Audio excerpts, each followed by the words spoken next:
మహారాష్ట్రలో మరాఠా రిజర్వేషన్ల ఉద్యమం కీలక మలుపు తిరిగింది. మరాఠా కోట ఉద్యమకారుడు మనోజ్ జారంగే తన ఆమరణ నిరాదీక్షను విరమించారు.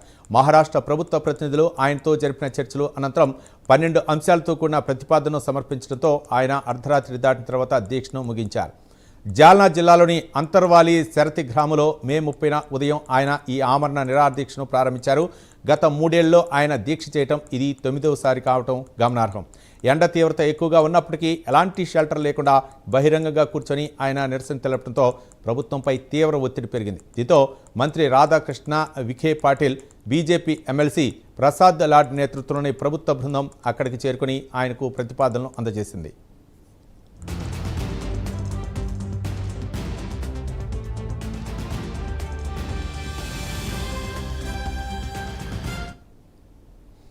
దీక్ష విరమణాంతరం మనోజ్ జారంగే తన మద్దతుదారులను ఉద్దేశించి మాట్లాడారు. ఇప్పటి వరకు గుర్తించిన 58 లక్షల కుటుంబ రికార్డుల ఆధారంగా సర్టిఫికెట్లు ఇచ్చేందుకు రాష్ట్ర ప్రభుత్వం అంగీకరించిందని ఆయన వెల్లడించారు.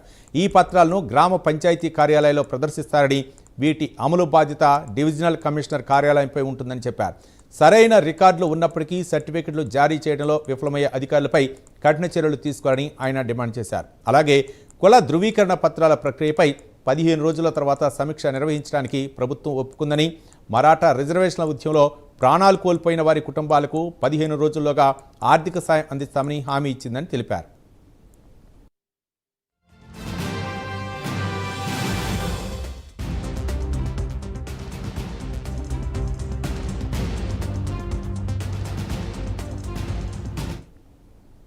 ఈ దీక్షా సమయంలో మనోజ్ జారంగే తీవ్ర ఆరోగ్య సమస్యలను ఎదుర్కొన్నారు. ఎండలోనే కూర్చోవటం వల్ల ఆయన డీహైడ్రేషన్కు గురయ్యారని, 2-3 సార్లు వాంతులు అయ్యి బ్లడ్ ప్రెషర్ కూడా పడిపోయిందని ప్రభుత్వ వైద్యులు తెలిపారు.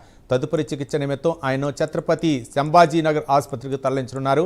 మరాఠా సామాజిక వర్గానికి కుంభీ కుల ధృవీకరణ పత్రాలు జారీ చేయడం, హైదరాబాద్ సతారా గెజెట్ అధికారులను అమలు చేయడం, గతంలో నిరసనకారులపై నమోదైన కేసులను ఉపసంహరించుకోవడంతో పాటు ఓబీసీల తరహాలోనే మరాఠాల కోసం ప్రత్యేక మంత్రిత్వ శాఖను ఏర్పాటు చేయాలనే డిమాండ్లపై మనోజ్ జారంగే పట్టుబడుతున్నారు.